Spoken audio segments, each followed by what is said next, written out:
Have you ever felt like your life is cluttered, so full of activities, distractions, and worries that there's no space left for anything else, especially for Jesus? The most important decision you can make is to intentionally create room for Jesus in every part of your life. Not just on Sundays, not just in moments of crisis, but in every space: your heart, your mind, your relationships, your work, and your dreams. Let's start with the story we all know well. On the night of Jesus' birth, we see one of the most telling moments in Scripture. Mary and Joseph arrive in Bethlehem, ready to welcome the Savior of the world, but there's no room for them in the inn. The Bible says in Luke 2:7, she gave birth to her firstborn, a son. She wrapped him in cloths and placed him in a manger, because there was no guest room available for them. We often think about this moment and reflect on the simplicity of Jesus' birth. But have we ever stopped to think about the tragedy of that innkeeper's decision? Imagine being the one who turns away the Son of God because your space is already too full. It wasn't intentional. The innkeeper wasn't rejecting Jesus out of malice. His inn was simply crowded. And isn't that the way our lives can be? We're not actively pushing Jesus out, but sometimes our lives are so filled with other things that there's just no room for him. Many of us invite Jesus into certain parts of our lives. Maybe we ask him to be Lord over our Sundays, or our prayers before meals, or in moments of crisis. But what about the rest? Are there rooms in our hearts that are closed off? The parts of our lives where we say, Jesus, I'll handle this on my own. Think about Matthew 6:33. But seek first his kingdom and his righteousness, and all these things will be given to you as well. Jesus tells us to seek him first, not as an afterthought, not just when things go wrong, but first. What if we started inviting him into our daily routines, into our decision making, into our relationships, and even into the plans we have for our future? We all have areas of our lives where we've either consciously or unconsciously blocked Jesus out. Maybe it's a relationship that we're holding on to even though we know it's unhealthy. Maybe it's a career path that's driven by fear instead of faith. Or maybe, just maybe, it's the need for control, where we say, Jesus, I trust you with everything except this one thing. The truth is, many of us are like that innkeeper. Our lives are full, our hearts are crowded, and we don't even realize that we're missing out on the greatest opportunity of all, to have the King of Kings dwell within us in every part of our lives. When you make room for Jesus, he doesn't just take up space, he transforms it. When Jesus enters a room, everything changes.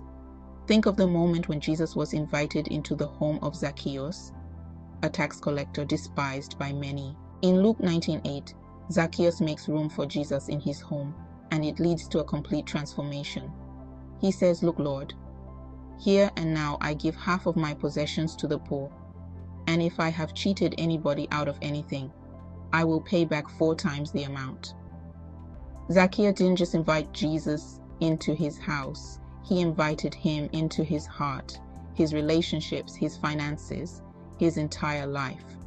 And in that moment, his life was radically transformed.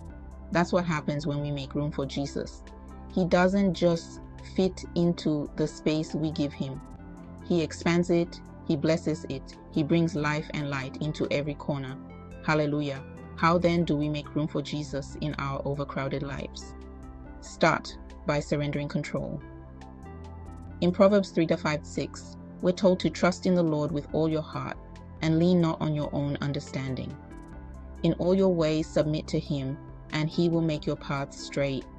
Start by surrendering the areas where you've been trying to control the outcome. Let Jesus guide you instead of relying on your own strength. Then, set aside time for Jesus. Jesus made time for us by stepping down from heaven and giving his life. Can we not make time for him in our busy schedules? In Psalm 46:10, God reminds us, "Be still and know that I am God." Take time each day to be still before him and invite him into every aspect of your life. Also invite him into your decisions. Whether it's a small daily choice or a major life decision, ask Jesus what he wants. In James 1:5, we're told that if anyone lacks wisdom, they should ask God, who gives generously to all without finding fault. Invite Jesus into your decision-making process. Finally, open every room in your life. Don't just make room for Jesus in one area. Open every room, your relationships, your finances, your dreams, your struggles. In Revelation 3:20, Jesus says, "Here I am. I stand at the door and knock. If anyone hears my voice and opens the door, I will come in and eat with that person, and they with me." He's ready to enter every part of your life, but the door handle is on your side. Let's pray. Heavenly Father, we come before you today, acknowledging that there are parts of our lives where we haven't made room for you. We invite you into every corner of our hearts, every decision, every relationship, and every dream. Help us to surrender control and to trust you fully. We don't want to be like the innkeeper who missed the opportunity to welcome you. Lord, we make room for you now, and we ask that you would transform every area of our lives. In Jesus' name, amen. Which area of your life do you feel God is asking you to make room for him? Today is that day. Make room for Jesus and watch him transform your life. God bless you.